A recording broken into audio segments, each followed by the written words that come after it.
by his own mystic power. Purport by Srila Prabhupada. Brahma wanted to bewilder Krishna, who bewilders the entire universe.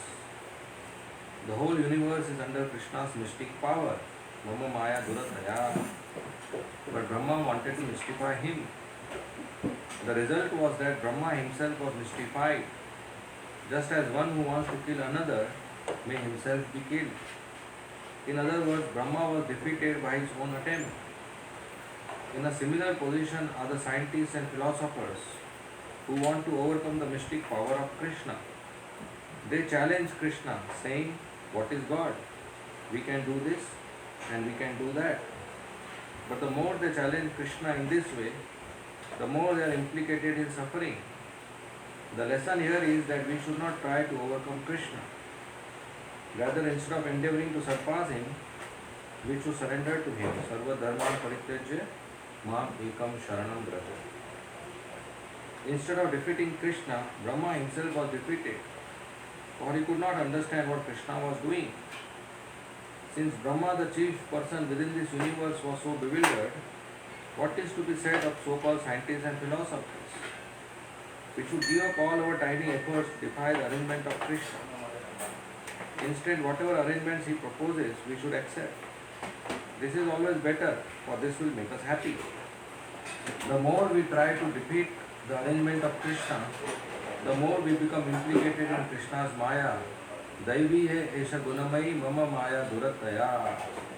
But one who has reached the point of surrendering to the instructions of Krishna, mam eva ye prapadante, is liberated, free from Krishna Maya, mayam etam tarantite. The power of Krishna is just like a government that cannot be overcome. First of all, there are laws, and then there is police power, and beyond that is military power. Therefore, what is the use of trying to overcome the power of the government? Similarly, what is the use of trying to challenge Krishna? From the next verse, it is clear that Krishna cannot be defeated by any kind of mystic power. If one gets even a little power of scientific knowledge, one tries to defy God. But actually no one is able to bewilder Krishna.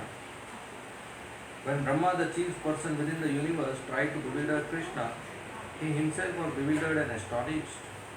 This is the position of the conditioned soul. Brahma wanted to mystify Krishna, but he himself was mystified. The word Vishnu is significant in this verse. Vishnu pervades the entire material world, whereas Brahma merely occupies one subordinate post. Yasyai kanishvasita kalam athavalambya jivanti loma vilaja jagadandanatha. Brahma Samhita 5.48. The word Natha, which refers to Lord Brahma, is plural because there are innumerable universes and innumerable Brahmas. Brahma is but a tiny force. This was exhibited in Dwaraka when Krishna called for Brahma. One day when Brahma came to see Krishna at Dwaraka, the doorman at Lord Krishna's request asked, "Which Brahma are you?" Later when Brahma inquired from Krishna whether this meant that there were more than one Brahma, Krishna smiled and at once called for many Brahmas from many universes. The four-headed Brahma of this universe then saw innumerable other Brahmas coming to see Krishna and offer their respects. Some of them had 10 heads, some had 20, some had 100, and some had 1,000,000 heads. Upon seeing this wonderful exhibition, the four-headed Brahma became nervous and began to think of himself as no more than a mosquito in the midst of many elephants. Therefore, what did Brahma do to bewilder Krishna? Om Ajnantimirandasya Jnananjana Shalakaya Chakshu Unmilitam Yena Tasmai Shri Gurave Namah.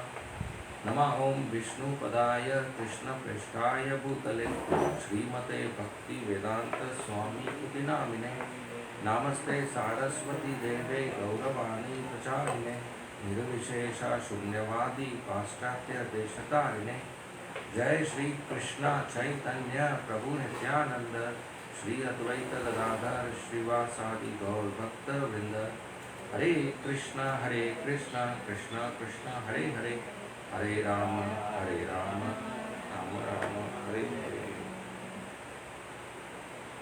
So when Brahma came again in Vrindavan after one moment of his time, which is 1 year measurement of our time, he saw Krishna, same scene, eating with his boys, and calves are eating grass. So Brahma was bewildered that I stole the calves and boys, but Krishna is still playing with the calves and boys. So he went to the cave where he has put the calves and boys to sleep, and he saw there also calves and boys. So there were two sets of calves and boys, and Brahma was surprised that how there can be two sets of calves and boys. One I put to sleep, they have not woken up, and another is there. Krishna created another set of calves and boys without touching the first one. Earlier Brahma thought maybe Krishna is doing a magic trick, and I am seeing same calves and boys at two places. When I am going there, Krishna brings them there. When I am coming here, Krishna brings her here. But that was not true because they were in sleep. And they were asleep by Brahma's power. And Krishna didn't touch Brahma's mystic power. By his own higher mystic power, he expanded into so many calves and boys. So Brahma thought, which is the real set there? When I stole, maybe that time only Krishna created a duplicate set, and I stole the duplicate set, and this is real. Or maybe I stole the real, and this is duplicate. He was confused, he was bewildered, he was vimohit, he was not clear, and he couldn't understand. So Brahma was playing with fire, and he couldn't understand what is happening. And if Krishna has expanded into so many calves and boys, how everybody is looking differently, behaving differently, talking differently, walking differently, having different tendencies, having different likes and dislikes. And 1 year has passed and nobody has been able to detect this anomaly. So Brahma was very bewildered, and this shows that Brahma is very tiny in front of Krishna. Even though this universe, Brahma is the highest living entity, in staying in Brahma Loka, he created this whole affairs, this whole world, all the planets and the sun and the stars and the oceans and the living entities, the bodies and species. He is a secondary creator. He is big in front of us, but in front of Krishna he is a tiny ant. What is an ant to an elephant? What is a lamb to the sun? So what is Brahma in front of Krishna? Brahma tried to mystify Krishna, but his mysticism failed. And Krishna's higher mystic power bewildered Brahma. So this is called Brahma Vimohan Leela. Vimohan is mystified, bewildered. So that Brahma who came to bewilder Krishna, who came to test Krishna, himself got bewildered. Nobody can challenge Krishna. Nobody can defeat Krishna. Krishna is the Supreme Personality of Godhead, and we are very tiny part and parcel of Krishna. We cannot supersede Krishna's power. As much as a lamp cannot supersede sun's power, a lamp cannot challenge the sun. In the same way, Brahma got bewildered. So Prabhupada says, like Brahma, there are many scientists and philosophers today who claim God doesn't exist, who claim that God created, same thing we can also create. We don't need God anymore, and we can make life in the laboratory, and we can make all the technology, and we can make food, and we can make rain, and we can make rain. But the scientists, they are completely bewildered. They will never understand the power of God.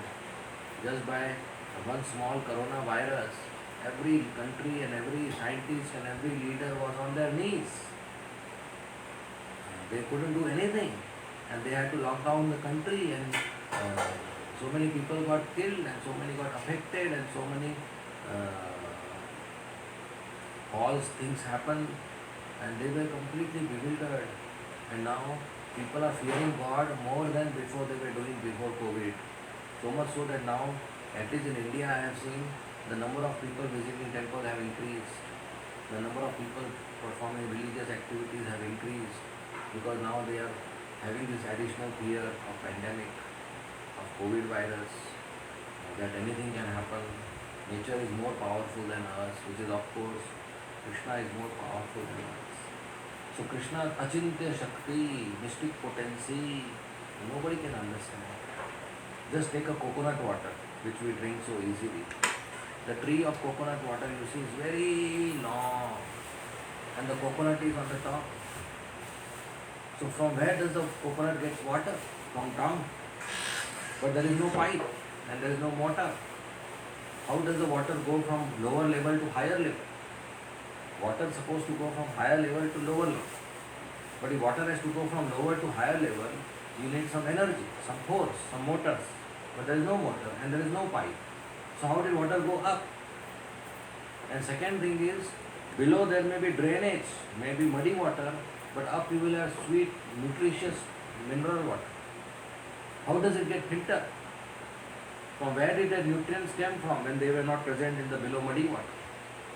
You cannot drink the below muddy water, but when it gets up in the coconut, you can drink it and you feel refreshed. And third very big point is that when the coconut fruit is small, there is no water inside. After that it becomes big, but it's covered from all the sides with very thick skin. It's very difficult to break. There is not a single hole. And how did water go inside? We cannot understand. So we should have faith on Krishna. When we have faith, we can easily progress. Once Narad Muni, he was going on his way to Vaikuntha to meet Lakshmi Narayana.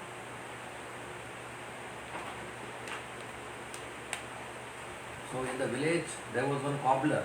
Cobbler means one who was repairing shoes under a tree, big tree. So cobbler saw Narad Muni, was happy. He said, "How are you, Narad Muni? Hare Krishna." Narad Muni said, "Yes, all good." He said, "Where are you going?" He said, "I am going to Vaikuntha to meet Lakshmi and Narayan." He said, "Oh, very nice. Please pay my respects as well. You are so fortunate." And cobbler said, "Look, I am whole day making shoes here and earn very little money. And sometimes I chant Hare Krishna Mahamantra. But I am very miserable here, so poor. When will Narayana liberate me? Please ask him. When in some lifetime I will get some blessings and I will get liberated." Narayana said, "Yeah, I will ask." So as he went forward, he saw one Pandit, one Brahmana, who used to do havan and chant mantras and read Vedic scriptures and perform pujas and all kind of things he would do. And he saw Narad Muni. He said, "Hey Narad Muni, how are you?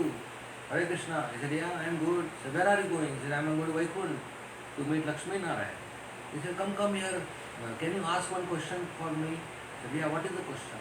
He said, "Look, since childhood I am reading Vedic scriptures and doing havan and doing puja and doing all kind of rituals. Can you please ask, when will I get liberated? It's time now.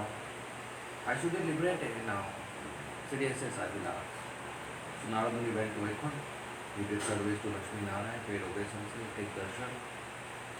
And while leaving, he asked Narayan, he said, "I met two people, both asked same question. When will they get liberated? One the cobbler, another the pujari, the panditji, the scholar, performing rituals." So Narayan said, "You tell the scholar that he will get liberated after 10 million births." He said, "Okay. And what about the cobbler?"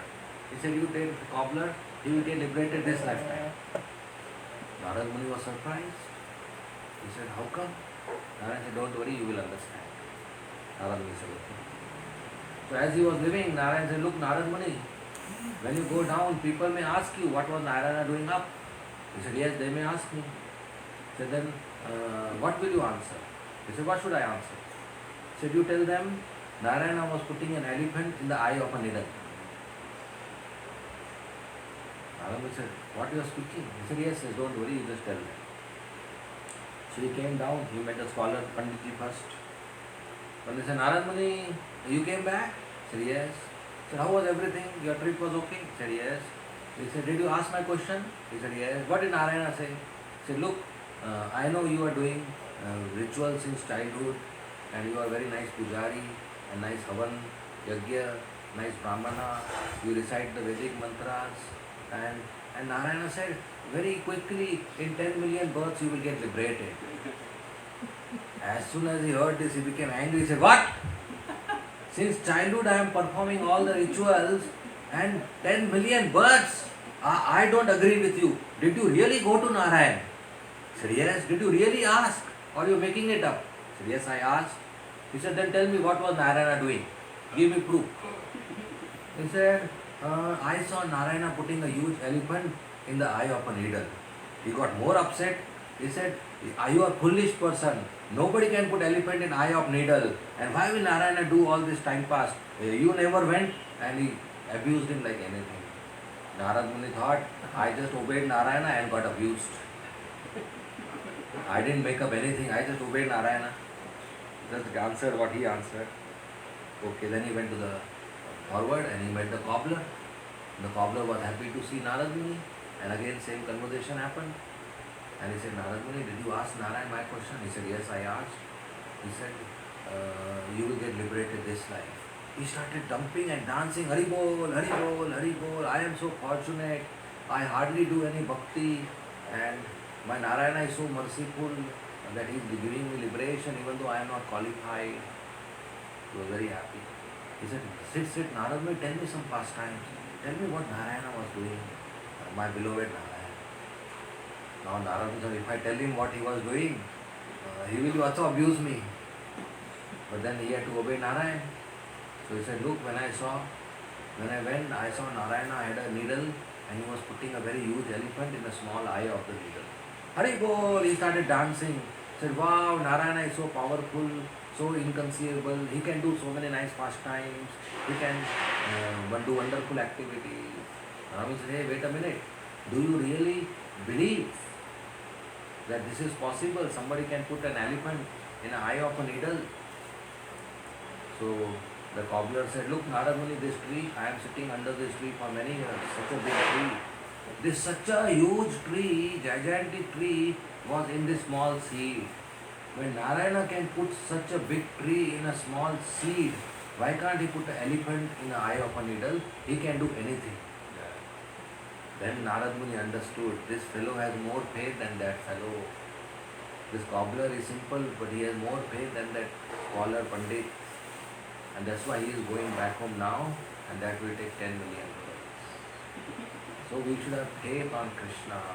He can do anything impossible, and we should continue to worship Krishna. We cannot understand his mystic power. We can use all our intelligence, but finite cannot understand infinite.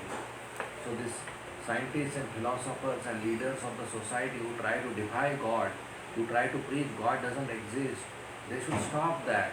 And they should just surrender to Krishna by giving up their futile attempts. Like a child's attempt to jump and catch the moon.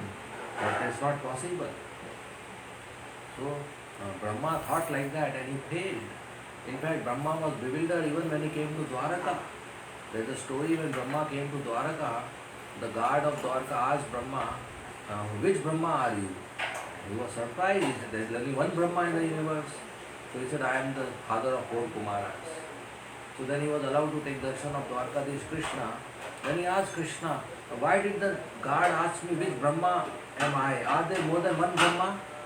Immediately by Krishna's meditation, by Krishna's desire, another Brahma came 8-headed, another Brahma came 16-headed, another Brahma came 100-headed, and 1,000-headed, and 1,00,000-headed, and 1,000,000-headed. And this Brahma was like a small rabbit in front of thousands of elephants. So there are infinitely universes, and each universe has many Brahmas. Each universe has big Brahmas. So there are many Brahmas. And our universe is smallest universe. There are bigger universe with bigger dimensions. So as many dimensions, that many heads of Brahma. So there are universe with 10 million heads, Brahma with 10 billion heads. So imagine what kind of universe must be that. And there are universe with Shiva with 10 million heads. So ours is tiniest universe, and we are tiny living entity. And we compare ourselves with Krishna, or we think I am Krishna or I am God. That is foolish attempt. The only thing we can do, we cannot gain knowledge of Krishna. We can pay obeisances to Krishna. So we should just surrender to Krishna, pay him obeisances. That, my dear Lord, you are Sarva Karana Karanam, Ishvara Parama Krishna, Sachit Anand Vigraha, Anadir Adir Govinda, Sarva Karana Karanam. You are cause of all causes. Nobody can understand you. The only thing I can do is pay you obeisances and offer you my service. So be pleased with my service. Even our service is very insignificant. It may be cooking rice, it may be doing kirtan, it may be doing book distribution. It's very important, but it's very, very insignificant as compared to the Krishna's arrangement of the universe. But still Krishna is very, very happy when we do even small service. So we should not think ourselves great. This whole pastime was there to make Brahma understand he should not be proud. In the same way, devotees should not be proud of their skills, talents, beauty, wealth or service. Devotees should just understand that we are very insignificant and we serve Krishna as a menial servant, and whatever success is there is not because of my hard work, but is because of Krishna's blessings, Guru's blessings, devotees' blessings, and we should continue to do service as a servant of Krishna, servant of Krishna, and that helps us to grow in bhakti. By being proud, we will spoil our bhakti, we will do offenses, we will not value others. So to grow in bhakti, we need humility, to be servant of others, and to understand that I am not of high value, I am not 1000 peso, I am just 1 peso. Then we will reach Krishna's lotus feet, Radha Madhav's lotus feet. So with humility we can attract Krishna's mercy. Okay? Here and here, thank you very much. Srimad Bhagavatam ki jai, Srila Prabhupada ki jai. Hare Krishna. Any comments or questions?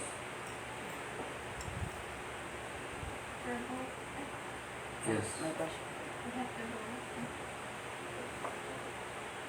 I just want to take this opportunity to ask, because you're leaving tomorrow, right? I remember when I was listening to Keshav Maharaj, he said that in devotional service, we have to put action, attention, and intention in our service. So, here in the temple, sometimes because we're doing the service, we just develop like working attitude. So there is no loving devotional service already. Like for example, in our seva, even sweeping the floor, we have to develop attention. Like we have to be attentive in our service. This is what he mentioned. Because if you're attentive to your service, you're not just doing it out of work, you're trying to develop love for Krishna. Then if you're attentive, it would be easier for you to develop love for Krishna. And then he also mentioned that if you're attentive, you have to develop intention also. So what is your intention while you're doing this service?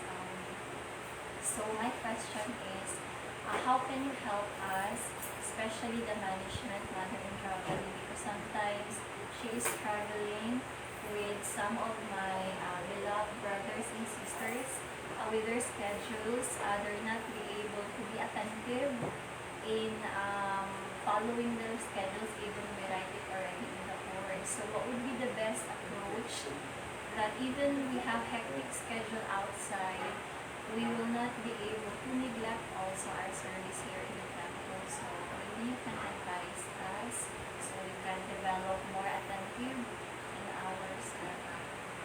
Yeah, so if we do very nice morning program including chanting and hearing, then our heart becomes purified. And with pure heart, we'll have good actions, we'll have good attention, and we have good intention. So we have to work inside. Just like there's a big tree, but the big tree is standing not because of any other effort, but actually because there are roots down. If there are no roots, the tree cannot stand. So our bhakti can stand only if there is internal growth. So if we have good internal growth by chanting and hearing, then we'll have good action, good attention, good intention. At the same time, we all are learning, so we may do mistakes. So it's good to sit together and discuss that what are the areas of improvement and help each other, give feedback so that everybody can improve in their service. And if we regularly do that, then we keep on growing and improving and we do better and better. So what I see is all of you are doing nice morning program, nice preaching, nice cooking. So just continue doing that, and whatever is lacking, Krishna will provide. And at the same time, we develop internal growth and discuss among ourselves how to improve, and things can be improved. Right? So what we are doing, even if we continue doing that, we will grow into. Okay, all the best. Hare Krishna. So we leave at what? 9? 15-20 minutes? Maybe we will go first because we will set up. Yeah, okay. Yeah, so at least once we will. So after you leave, we leave 15 minutes after. Yes. Okay.